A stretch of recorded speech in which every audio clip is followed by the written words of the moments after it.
चलिए आपको एक मैं क्वेश्चन देता हूँ, ठीक है। आप लिखिए आई गो टू स्कूल।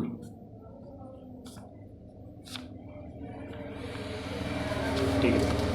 अगर मैं बोलूँ कि इसको आपको एक्टिव पैसिव वॉइस आता है ना, बोलिए। Yes sir. तो चलो इसको अगर आपको चेंज करना है पैसिव वॉइस में तो कैसे करोगे?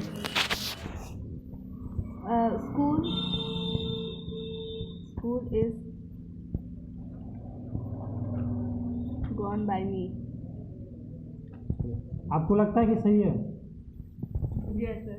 अच्छा, देखिए सभी लोगों को लगता है कि ये क्वेश्चन जो है हमारा वो सही है, लेकिन क्या आपको इसके पहले पता था कि जो गो होता है वो एक इन्फिनेटिव वर्ब होता है, इसलिए इसका पैसिव वॉइस कभी नहीं बन सकता है? क्या आपको इसके पहले पता था ये बातें? No sir. नहीं पता था? तो आप जानना चाहेंगे कि क्यों आई गो टू स्कूल का पैसिव वॉइस नहीं बन सकता है? यस सर, एकदम। जानना चाहेंगे? Yes sir. ठीक है, ठीक है, ठीक है। तो आपने लिखा था आई गो टू स्कूल का passive voice school is gone by me, और इसको मैं कहता हूँ गलत। अब मैं आपको दोनों चीज़ बताऊँगा। सबसे पहले आपको ये बताऊँगा कि गलत क्यों था और इसको सही कैसे किया जा सकता है। देखो, जब आप गो लिखिएगा तो उसके साथ टू जरूर लाइएगा। इम्परेटिव सेंटेंस अगर नहीं है, जैसे मान लो कि आपको कहें वहाँ जाओ, तब बोलिएगा गो देयर। तो इम्परेटिव सेंटेंस की तो बात मैं नहीं कह सकता हूँ, लेकिन गो के साथ आप टू को यूज़ करेंगे, ठीक है ना। तो आखिर क्यों स्कूल इज़ गॉन बाय मी गलत है, इसको तो जानना पड़ेगा ना। तो देखिए ऐसा है कि गो जो होता है वो एक इन्फिनेटिव वर्ब होता है, और इसका कभी पैसिव वॉइस बन ही नहीं सकता है, ठीक है। इसका कभी भी पैसिव वॉइस नहीं बन सकता है, याद रखिएगा।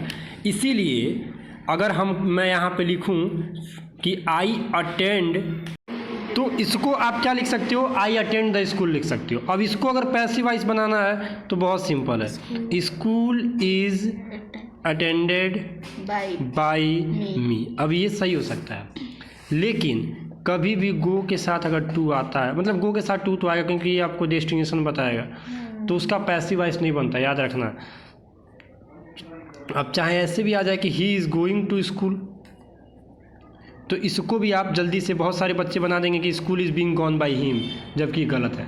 अच्छा, क्या सही तरीका हो सकता है इसका? क्या हम ऐसा नहीं कर सकते कि गो हो फिर भी पैसिव वॉइस बन सकता है? तो उसका तरीका है, आप इसको ऐसे बना सकते हो, ही इज़ बीइंग गॉन, लेकिन उसके बाद आपको टू नहीं भूलना है, तब ये सही है।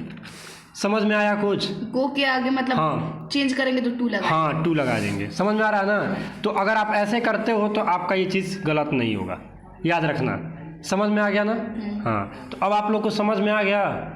तो यहाँ पे आप गो के जगह पे अटेंड भी कर सकते हैं। समझ में आ रहा है? अटेंड करके क्वेश्चन बना जाता है, लेकिन गो किस कभी भी एक्टिव से पैसिव वॉइस डायरेक्टली जैसे आपने बनाया था वो गलत होगा। तो इसके साथ अगर आप गॉन लिखेंगी तो साथ में आपको टू भी ऐड करना पड़ेगा, या फिर आप गो की जगह पे आप अटेंड भी कर सकती हैं। आई होप कि आपको बातें समझ में आई होंगी। Yes sir. तो कुछ अच्छा सीखे। Yes sir.